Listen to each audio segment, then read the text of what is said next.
Paní Somorová, jaký je stav facility managementu na Slovensku? Takže na Slovensku je to zhruba asi tak, že zaostávame možno tých 7 rokov, dá sa povedať, čo sa týka založenia odbornej organizácie, čiže my sme založili Slovenskú asociáciu Facility Managementu až roku 2007, čo je dosť neskoro.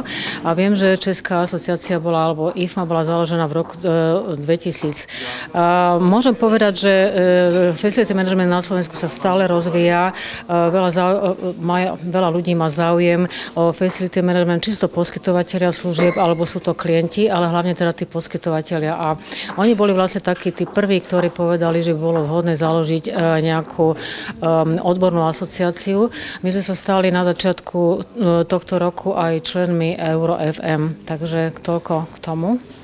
Jaké máte pocity o této konferenci? Jak se vám tu líbí? Kolikáta to je už vaše návštěva? No, mne sa zdá, že toto je, neviem, ktorý ročník, ale možno 13. A ja ho navštevujem zhruba, už som to asi 9. krát a mala som pripravené takú krásnu reč na začiatku, keď ma boli vyzvali, že Hemingway povedal, že Paríž je pohyblivý sviatok. A ja tvrdím, že pre mňa je konferencia Týždeň IFMA pohyblivý sviatok, keď ja sa stretávam s množstvom veľmi zaujímavých prednášok za tie roky. Stretávam sa s kolegami z oblasti facility managementu a ja si dovolím tvrdiť, že stretávam sa s priateľmi. Čiže ja sa tu neskonale dobre cítim, tá úroveň je tu stále strašne vysoká a bola by som veľmi šťastná, keby niečo také možno aj na Slovensku bolo. A co byste doporučila začínajícím facility manažerům?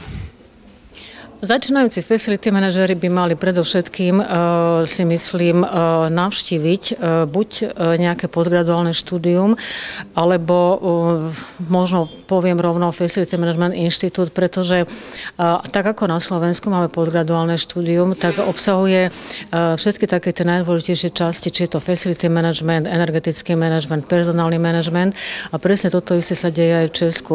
Čiže za prvé spoznať najprv, čo je to facility management. Je to obrovská, široká oblasť a tieto vzdelávacie kurzy vás zorientujú potom, ktorým smerom sa posunúť. Veľká chyba je, myslím si to spolu aj s pánom inžinierom Štrupom, že zatiaľ to vzdelávanie vyslovene ako facility management odbor neexistuje. Je správa budov, prvá lastovička bola v Ostrave, niečo je na stavebnej fakulte, ale veľmi zaujímavé je, viete čo, že facility management nemáte ako facility management, ale máte ho ako správu budov. A to nie je iba správa budov, to je tá najhoršia chyba, ktorá sa robí. Ja strašne závidím Holanďanom, ktorí ročne produkujú 140 facility manažerov na vysokej škole.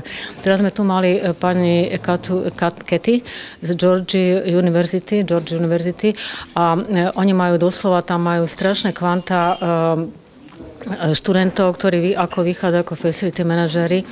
Jedna vec, ktorú si uvedomujeme, že my, facility manažery, možno aj ja medzi nich patrím, že keby sme si spočítali náklady, ktoré idú na prevádzku budovy a náklady, ktoré idú povedzme na ten core business, tak by top management bol veľmi vyčudovaný, že aký je ten pomer, že vlastne kde sa dá v dnešnej dobe, keď je tá kríza kráčajúca pomaly a stále sa rozrastajúca, kde sa dá ušetriť.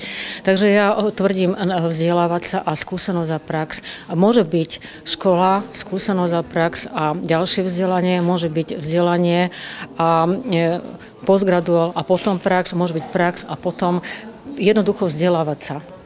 Tak. Mnohokrát ďakujem.